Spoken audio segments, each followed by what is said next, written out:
안녕하세요. 현직 공인중개사 우리들 아파트입니다. 송도 자이더스타 청약 경쟁률이 나왔습니다. 비싼 분양가로 인해 개인적으로 청약 추천 영상을 포기했었는데요. 그럼에도 기대 이상의 경쟁률로 청약이 마감됐습니다. 향후 송도 아크베이 청약에도 영향을 많이 줄 듯 보입니다. 그럼 시작하기 전에 구독, 좋아요 눌러주세요. 송도 자이더스타의 청약 경쟁률이 발표됐습니다. 사실 예상보다 높은 분양가가 발표되면서 청약 관련 내용을 정리하려다 그만뒀던 곳이기에 다른 곳보다 더 관심이 가는 곳이기도 했습니다. 워낙 많은 분들의 주목을 받았던 곳인 만큼 어느 정도 경쟁률은 나오겠다 싶었는데 분양가만큼이나 청약 경쟁률도 기대치 이상의 결과가 나왔습니다. 84 타입 대부분이 9억 원 이상이라 중도금 대출이 불투명하고 GTX B노선이 착공도 되지 않은 상황에 호재가 너무 일찍 분양가에 반영됐다 생각했는데 시장의 선택은 저보다 앞서가는 듯 하네요.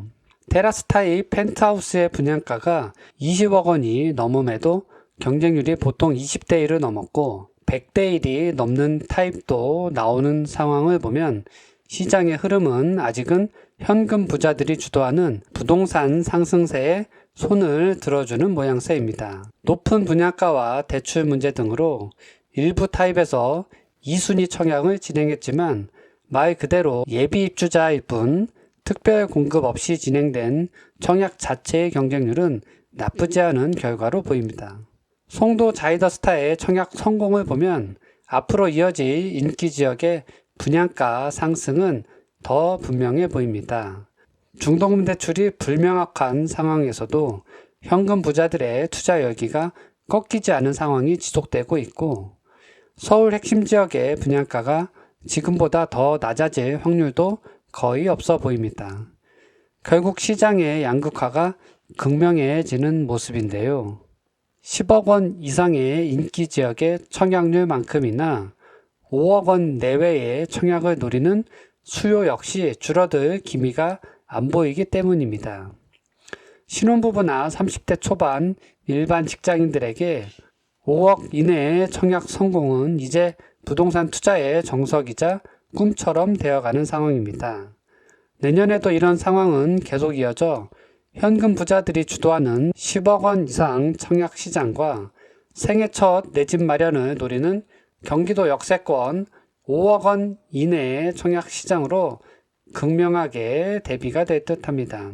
10억 원 이상 중도금 대출에 대한 부담이 없는 청약 대기자가 자이더스타에서 확인된 인원만 대략 19,000명이 넘는 상황인데 이는 앞서 이야기한 시장 양극화를 있는 그대로 보여주는 수치라 생각됩니다.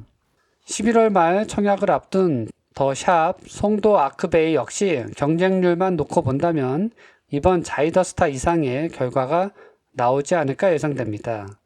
국제 업무지구역 초역세권이라는 장점에 워터프런트 호수와 센트럴파크 공원을 끼고 있는 입지는 송도 내에서도 단연 앞선 평가를 받을 만합니다.